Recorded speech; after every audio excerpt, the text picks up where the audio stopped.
Hello and welcome back to AutoCAD Electrical Pro. Today we're looking at one of the most important features in AutoCAD Electrical, source and destination signal arrows. These arrows let you link circuits across pages and across the entire project, and AutoCAD Electrical keeps everything cross-referenced automatically. Signal arrows tell AutoCAD Electrical that a wire continues somewhere else. Instead of drawing long wires across the page, you can use arrows to create a clean, intelligent link. This is how the software knows where a circuit starts, where it ends, how components relate to each other. Let's start with a small example. Let's imagine I have this wire here and I want it to go to this place here at the bottom. You could use a long wire, however, that would add a lot of visual pollution to your schematic. So for this example, let's start with the source arrow. You go to the schematic tab. In the insert wires, wire numbers section, there is the source button here, source arrow. Then you left click on the wire that you want to use as source. The code is an alphanumerical reference that is only used internally to AutoCAD Electrical. It doesn't need to have any particular meaning or format. It is helpful if you use something that makes sense to you. You can see that AutoCAD Electrical tries to suggest something based on where you're picking the signal from. The description is something that you can type. If you are working with signals that already may exist in the drawing or in the project, you can click in the drawing. If I click on the drawing, you'll see that there are a few signals already existing. This one is fairly easy to identify. You have two destinations and two sources. The destinations are the ones represented on the left-hand side of the drawing. At the top is the 24 volt DC and at the bottom is the 0 volt DC. Those are both destinations. Then on the right hand side you have two sources, 24 volt DC source and 0 volt DC source. And this indicates that these are going to different drawings in the same project. If you were to navigate to those other drawings, you would find them. You can choose between showing all and show unpaired. Because source and destination work in pairs, there shouldn't really be any unpaired unless there is something that you purposefully left unpaired to be used later. If you go to the project, obviously you'll see a lot more pairs of signals. And you can see that you can see the type, if it's source destination, the sheets, the references, the wire numbers, signal codes, and descriptions. You can search network for daisy chain.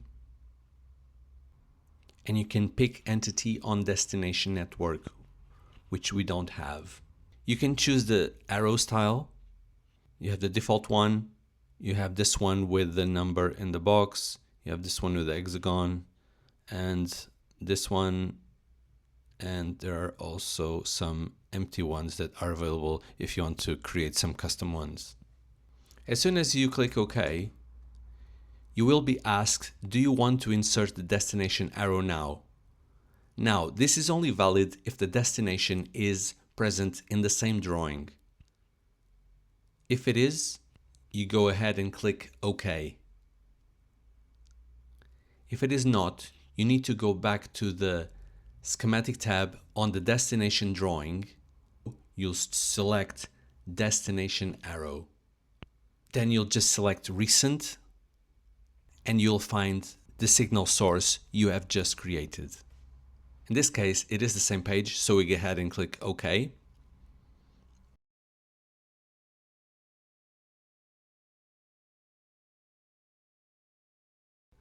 Now here you're being asked if you want to adopt the source layer